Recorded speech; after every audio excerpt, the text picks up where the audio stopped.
Gulf Nations को लेकर के। गल्फ गल्फ कंट्रीज जो कि खाड़ी के आसपास बसी हुई हैं।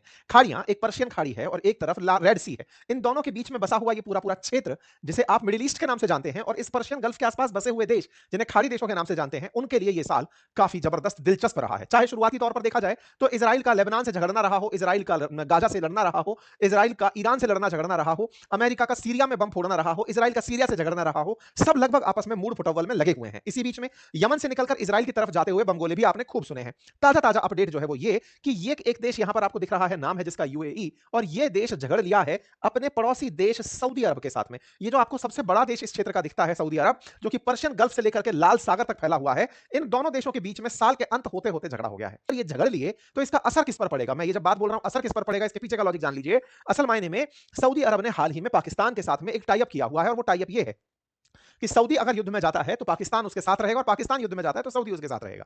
ऐसे में क्या पाकिस्तान सऊदी के साथ जाते जाते यूएई के साथ दुश्मनी मोल ले लेगा? ऐसा मैं क्यों कह रहा हूं? आज से 2 दिन पहले ही यूएई के जो राष्ट्रपति हैं, ये पाकिस्तान गए थे और इनको $1 बिलियन का लोन दिया है, कहे कि अकाउंट में डाल के रखो, जरूरत पड़े तो ले लेना।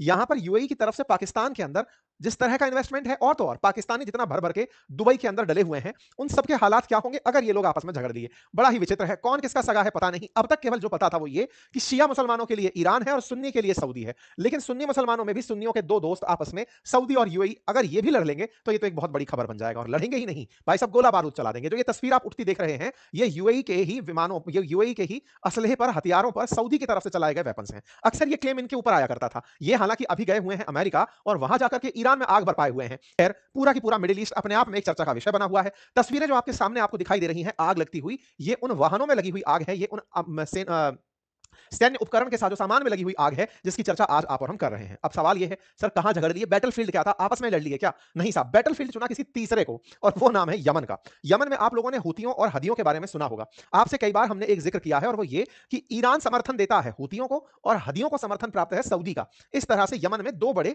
ग्रुप हैं जो काम कर रहे हैं। लेकिन आज आपको हम बताएंगे यहां 2 नहीं, 4 ग्रुप हैं। मतलब हूतिये तो एकदम फिक्स हैं जो ईरान के साथ जुड़े हुए हैं, लेकिन जो हदिये हैं, यानी कि जो सुन्नी मुसलमान हैं यमन के, वो 2 ग्रुपों में बटे हुए हैं, जिनमें एक ग्रुप सऊदी समर्थित है और एक ग्रुप यूएई समर्थित है। आज कलेश उन्हीं के बीच का है। कलेश है सर, हमारा तो उद्देश्य इतना ही जानना है कि यूएई और सऊदी झगड़ते हैं तो पाकिस्तान किसका साथ देगा, भारत को किसके साथ फायदा होगा, यमन की अस्थिरता भारत के लिए कितनी नुकसानदायक है। अब इन बातों को अगर भारत तक ले आते हैं तो केवल इतना सा अर्थ है, ये दोनों झगड़ेंगे, तेल हमारे लिए महंगा होगा, महंगाई हमारी बढ़ेगी। दूसरा, यमन में अस्थिरता होगी, बाबे मंडल स्टेट प्रभावित होगा, हमारा एक्सपोर्ट बाधित होगा। हमारे लिए अच्छा क्या है? हमारे लिए अच्छा है सर्वे भवंतु सुखीन, सर्वे भवंतु निरामया, सब शांति से रहो, क्योंकि यहां आई हुई अशांति भारत के लिए भी नुकसान का सौदा बनती है। ठीक है साहब, फिलहाल के लिए इतना ही। आप लोग इस विषय पर क्या सोचते हैं, अपनी राय जरूर कमेंट बॉक्स में दीजिएगा। चैनल पर नए हैं तो सब्सक्राइब कर लीजिए, और हाँ,